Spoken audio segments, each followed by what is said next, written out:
What is going on, guys? Welcome back to another video, and in this video I'm going to be talking about what I think makes a great trophy collection. When you're looking at someone else's list, what makes it a really great, awesome list and what makes it a bit of a pooper. It was stinky. Before we begin, don't forget to like and subscribe. I make content like this all of the time, from trophy reviews specifically tailored to trophy hunters to a podcast where we talk about gaming and trophies. You know, this channel's got it all, so make sure you do like and subscribe. Now, the reason why I'm making this video is because I've started recently reviewing a lot of other players' PlayStation trophy collections, and I've been getting a few questions scattered here and there, and I pretty much want to just lay my mark in the sand. I want to make a firm, detailed video talking about what I look at when I review someone else's trophy list. Now, it's not overly complicated, it isn't that straightforward either. There's a few key things I look at to determine if I think it's a good trophy list or not. In fact, there's three main factors that I look at when I'm reviewing someone's trophy list.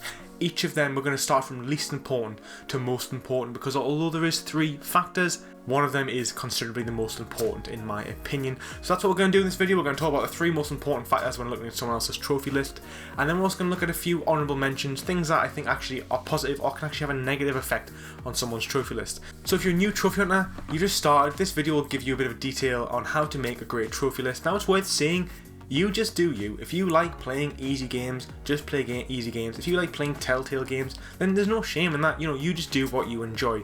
But if you're looking to build a more impressive list, if you've already started and you're looking to see how you can make your list even better to impress veteran trophy hunters, and then this video is going to detail it, or at least my opinion of it, which could be incredibly wrong, but we'll just have to go with it. Go with the flow, right? So the first thing I look at when I'm reviewing someone's trophy list, when I'm reviewing a trophy collection, is the completion percentage. Now, in my opinion, this factor, this part of a trophy list really just shows how dedicated you are to becoming a completionist. Obviously, trophy hunters involves a certain amount of completionists with it, as you have to complete an entire game to earn a platinum trophy, but that doesn't mean that the average trophy hunter will finish every game they play, and I think your percentage completion shows just how dedicated you are to being a full-on completionist. Now, what do I think is an acceptable level?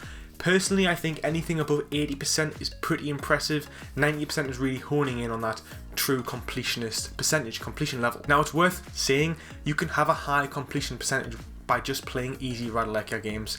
Like, you know, there's plenty of 1 hour games out there, and you could play 100 1 hour games and have a 100% completion rate, which is why I'm mentioning it first. Although I think this is important when I look at someone's trophy list, I actually think it's the least important of the three factors I'm going to mention in this video. Okay, so the second most important thing when looking at someone's trophy list is in fact the platinum trophies. Yes, we all love platinum trophies, and you think they might be the most important thing, but I'm not entirely sure that's the case. What does a platinum trophy actually show? A platinum trophy shows that you've 100% completed a certain game. Now, does it represent difficulty or skill?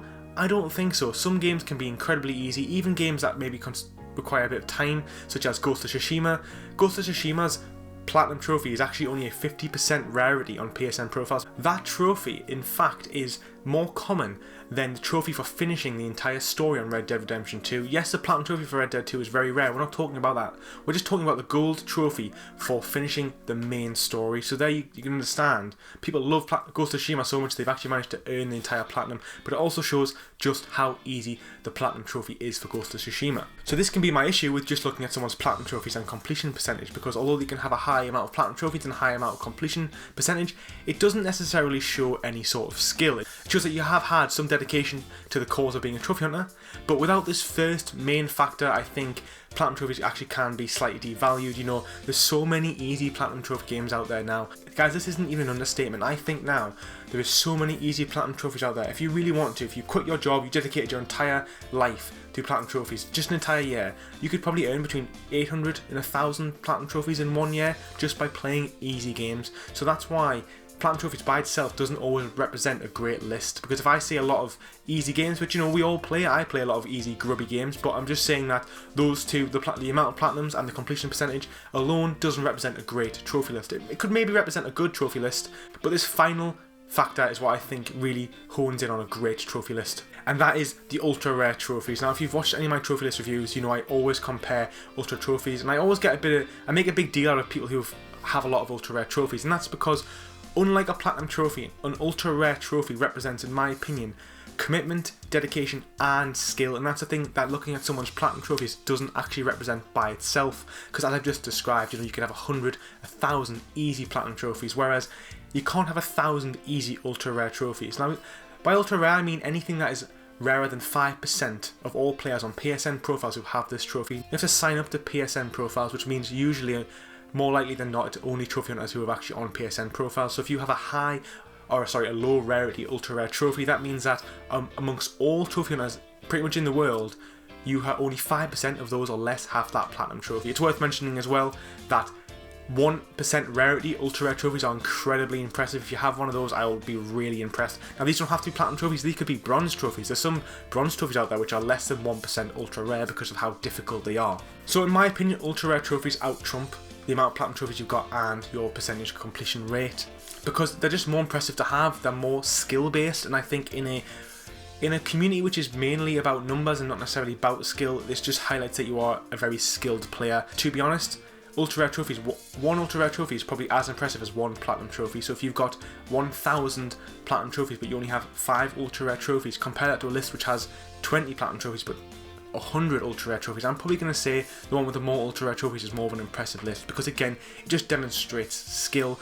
And if we're really comparing things, we're being critical of other people's lists, skill's the only thing we can really compare. Everything else is just how much time you've spent.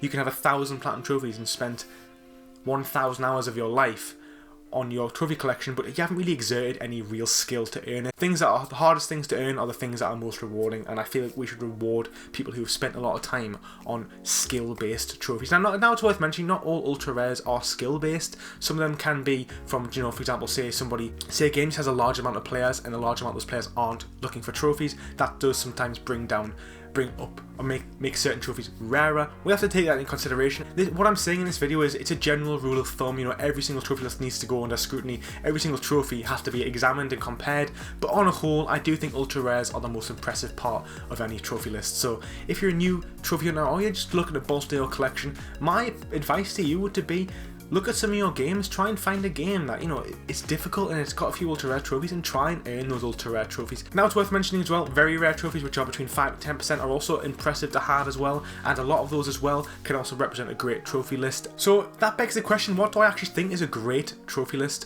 In my honest opinion, a great trophy list is something which is a trophy list which has over 90% completion. It has a high amount of platinum trophies, at least triple digits, and again, at least triple digits in the ultra rares. That shows that you have a lot of dedication to earning platinum trophies. You are a high completionist and you like finishing games, and also you're a skilled gamer who can play the hard games and beat them and earn those trophies to show how skilled you are. And that's pretty much it for this one, guys. That's what I think makes a great trophy list collection: a mixture of ultra rares, platinum trophies, and a high completion percentage. Now, of course, this is just my opinion, but when I review trophy lists on YouTube, which if you haven't already checked out those videos, I highly recommend you do, these are the 3 main things I look at all of the time. Thanks so much for watching, guys. Don't forget to like and subscribe, and take it easy.